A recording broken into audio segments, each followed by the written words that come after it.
Yes, Ant-Man is here. The next movie in the Marvel Cinematic Universe is finally come, and that is a movie that closes out Marvel Phase 2. So everything that started from Iron Man 3 to now is now completely finished in that full storytelling gap, which included the Avengers Age of Ultron, the Winter Soldier, Guardians of the Galaxy. So yeah, it was like an amazing lineup. Phase 2 was really good. So it closes out here now with Ant-Man. And this is a movie about the superhero that I bet you nobody really cared about or nobody heard about him. But I guarantee you they cared more about him now than they ever did before you would have seen it. Because of the success of the Marvel Cinematic Universe movies like Guardians of the Galaxy. Who would have thought that would have been popular and cool? But guess what? Everybody loved it. So of course, people are going to care about Ant-Man even though he's not a well-known superhero that people thought originally no one would care about. But guess what? We do.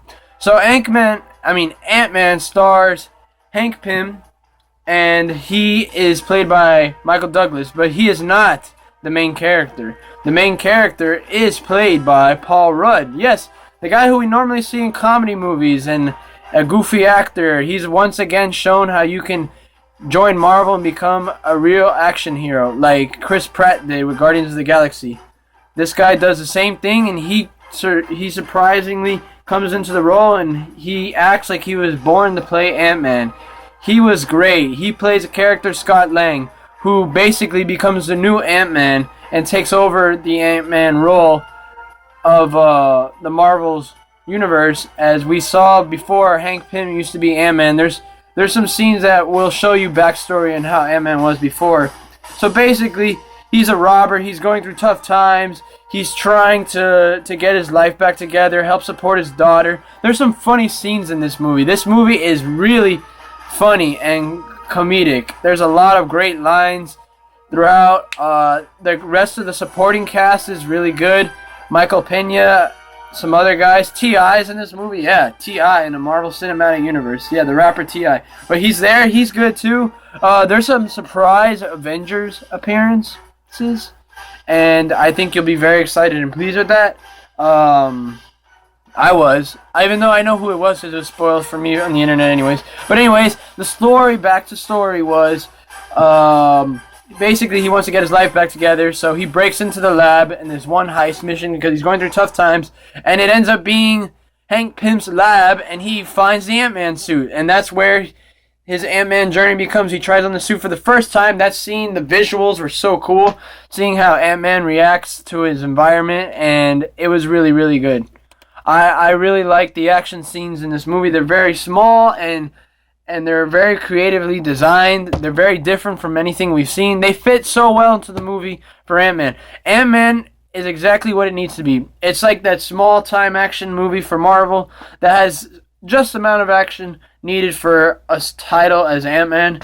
Especially with how big the Avengers Age of Ultron was. It took up a lot of canon and a lot of story time. So I feel like it was a proper and well-balancing story part to make Ant-Man a smaller action movie, because Ant-Man is a small hero. And speaking of the ants, you actually do fall in love with all these ants because they play a big part in the movie. Because he's Ant-Man, for God's sake. Why wouldn't they? But Evangeline Lilly plays Hank Pym's daughter. She's great. She was also in The Hobbit.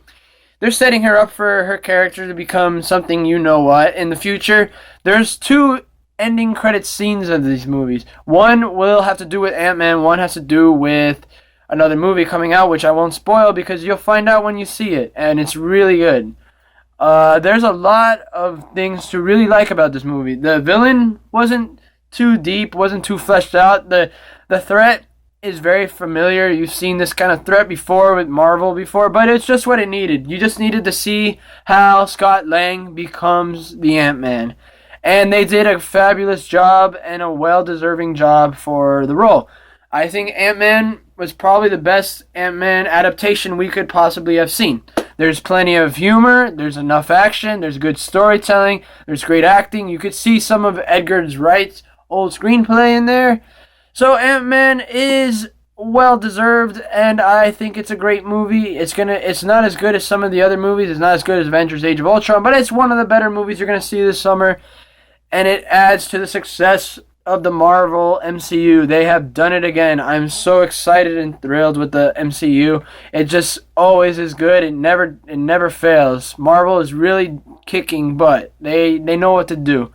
So Ant-Man is great. I give it an 8.6. I